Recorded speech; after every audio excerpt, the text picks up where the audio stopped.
next film is Robocop. Let's get right to it. Please help me welcome the director of Robocop, Jose Padilla.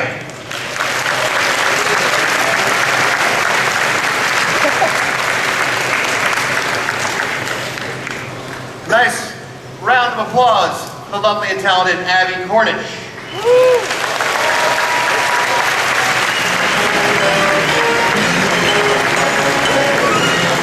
Ladies and gentlemen, Michael Keaton.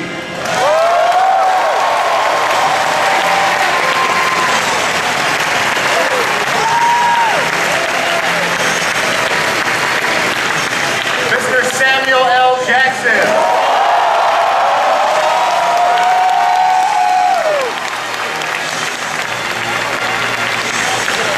And Robocop himself, Joel Kinnaman.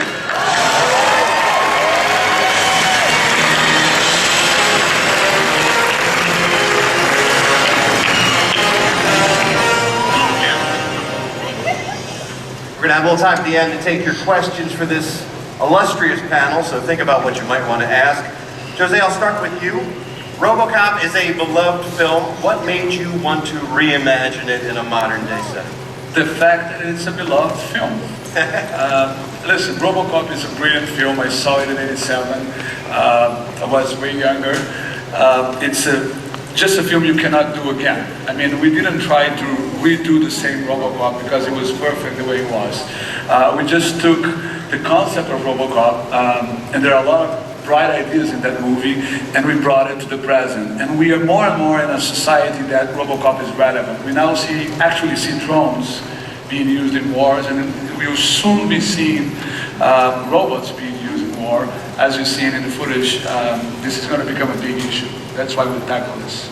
Yeah, humanity and human rights versus machine is much more relevant now than when the first film was made. It's perfect.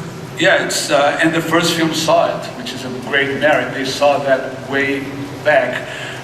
Now we have more knowledge of how this is going to go down, and I think it's going to go down exactly as you see. First, we're going to be using machines abroad in foreign policies and interventions, and then we're going to bring machines home. And Michael, Raymond Sellers strikes me as a guy who believes 100% that he's right.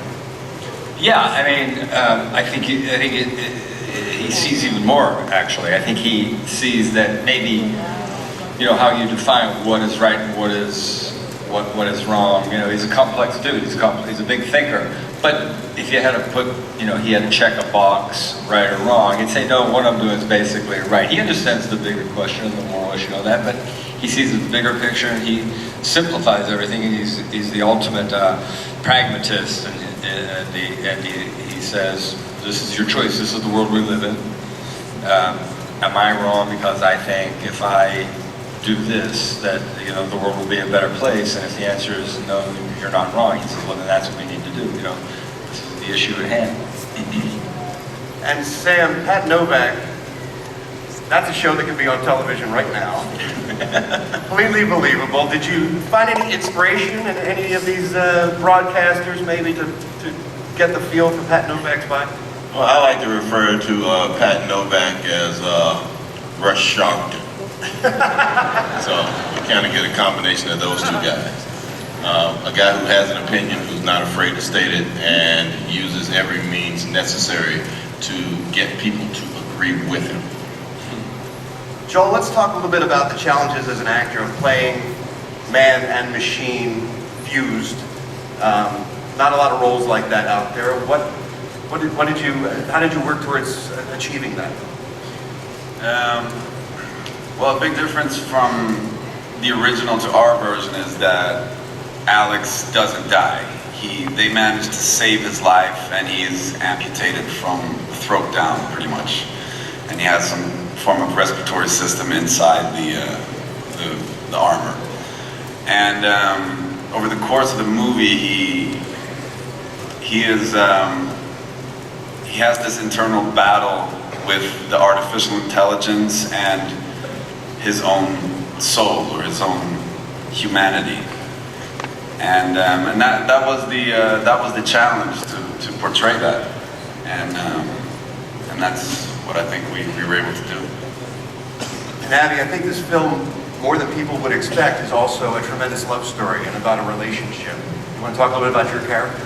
Yeah, I think what's nice about the Murphy family is it sort of grounds the film in, basic humanity. The idea of love, of marriage, of having a child. And so, particularly in the story of Robocop, because he does become half man, half robot, it's how he is affected on a deeper level in regards to his wife, his child, and the emotions, and how that interacts with the robot part of who he has become as well. So it was a really lovely role to play. It was playing the loving, grounded, very wholesome, and it was kind of nice to play a woman who really fought for her man. Jose, did you bring any footage to show these people of Robocop? Yeah, we got some footage. Would you guys like to see a little bit of Robocop? Take a look.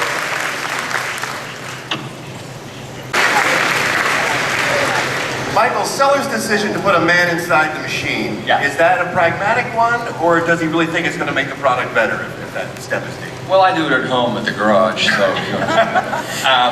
Give me the question again. Is it a pragmatic one or what? Is he just trying to sell the American people the product, or does he think the product will actually be better? No. He's a believer. He's a believer. I mean, the thing about Sellers is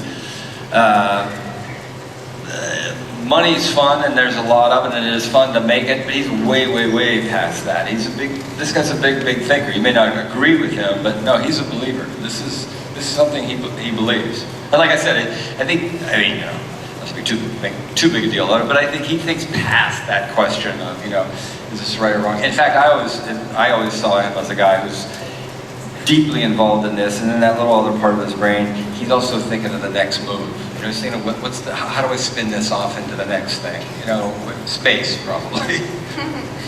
Joel, as an actor, when you're wearing a shield that obscures half of your face, do you find yourself having to use other tools to try to get your performance out there? I'm not going to say what Michael just said.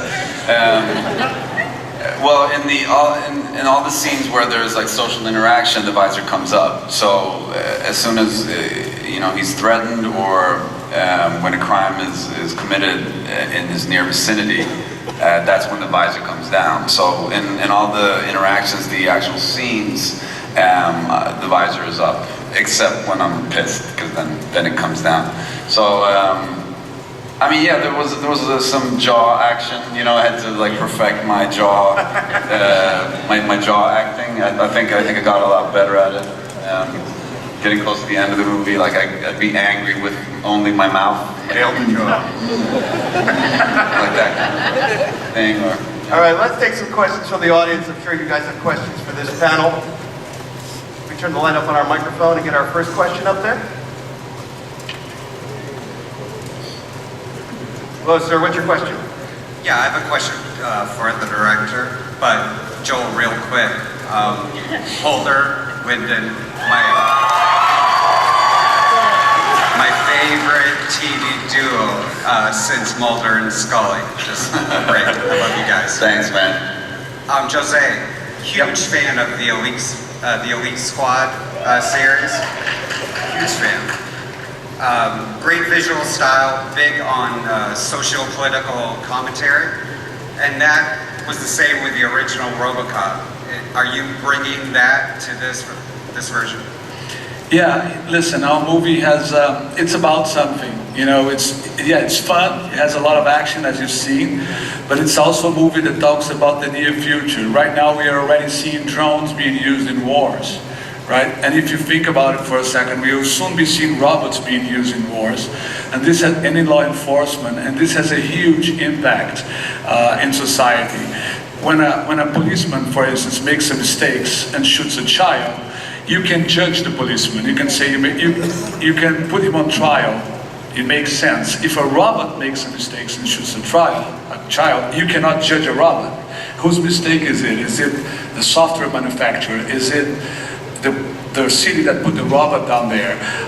All of these issues are going to be more and more present, and the movie deals with them all throughout its plot, So there is a social issue, and there's also a lot of fun and irony.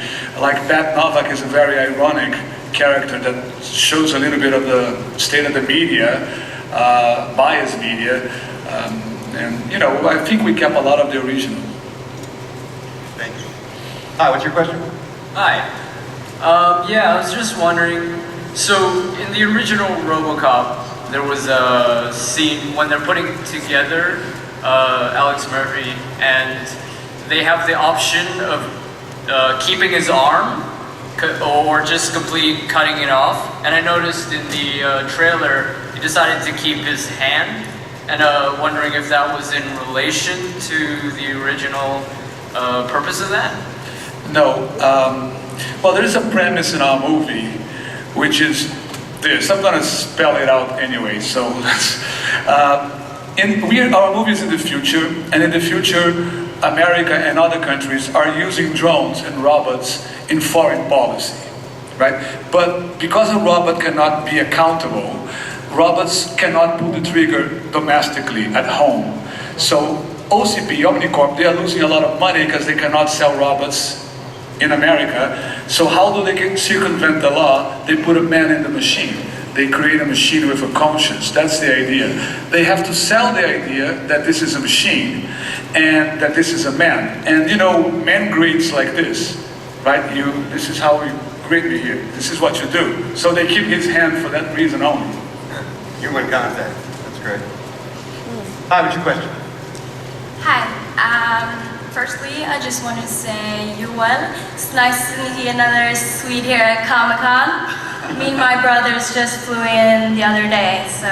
Ja, vad kul att du är här. Ja, verkligen. So my question is, what are the similarities to the older version of Robocop? And what will tempt the newer audience to come and see this one, whether it is strength? The trailer you just saw. I mean, that's basically the only tool we usually have. We read the script, you don't. We go in and do the work and hope that you guys like it. The only way we'll find that out is after you see the trailer, you pay your money, you come in, you see it, you tweet your friends and say, wow, you need to see this shit, or not. So that's pretty much what it is. That's why we're here, to juice you up so that you can tell your friend, look, I saw this thing, it looks like it's going to be great, so hopefully let's go see it. And if the fruits of our labor turn out to be great, then we certainly appreciate it, because we did everything we could to entertain and inform you, and hopefully that's what we'll do when you see it.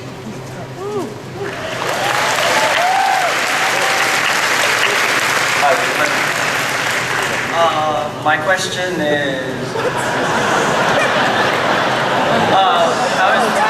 Michael Keaton, by the way, Batman, awesome.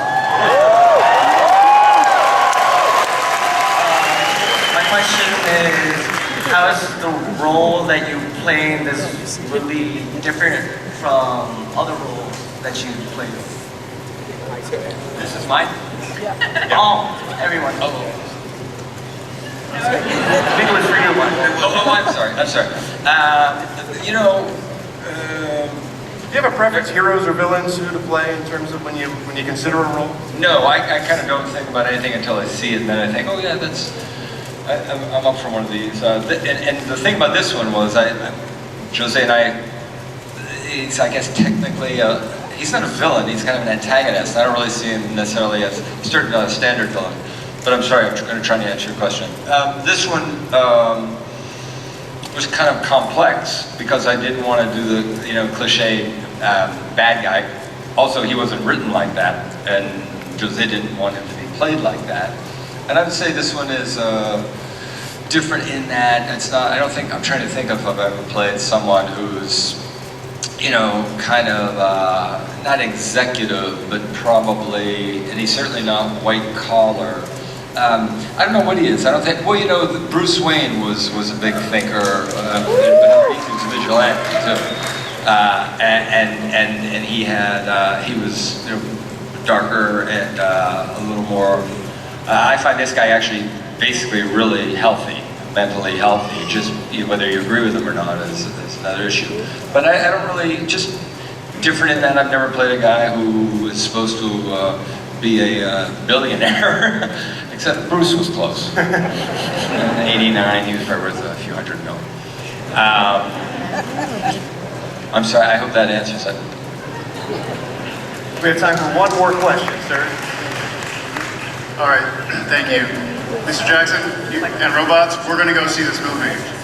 All right, so actually I am a cyborg here. You can see I'm wearing Google Glass. Was the purpose of the story to show that technology is something that should be feared, or just that the people should be feared, whether or not technology is involved? Right, technology is not a thing that exists of itself, right? Technology is always made and used by people, deployed by people. So at the end of the day, you know, you should never fear a gun. You should fear the guy that's holding the gun, because the gun doesn't shoot itself. And it's the same thing with technology. Now, having said that, and looking at what human beings have done with guns, we should have very afraid about technology in the near future. And this movie talks a little bit about that, because it talks about what happens when you have a lot of imbalance between, you know, let's say a country that has drones and robots in war and a country that doesn't have it. How does a human being fight a robot? I mean, the robot can't die, the human beings can.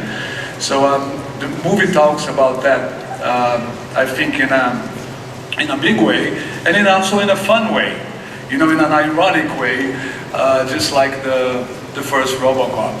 We also have something that's going to happen, which is technology is going to meet living beings. We're going to have, you know, more and more we have interventions, like people can put chips in brains to recover vision, and we're going to have a mixture between man and machine. This is going to happen, right? And Robocop is just the perfect movie to address that, you know, and we try to do it. Well, next year we all get to see it. 2014 Robocop will be hitting theaters. Please help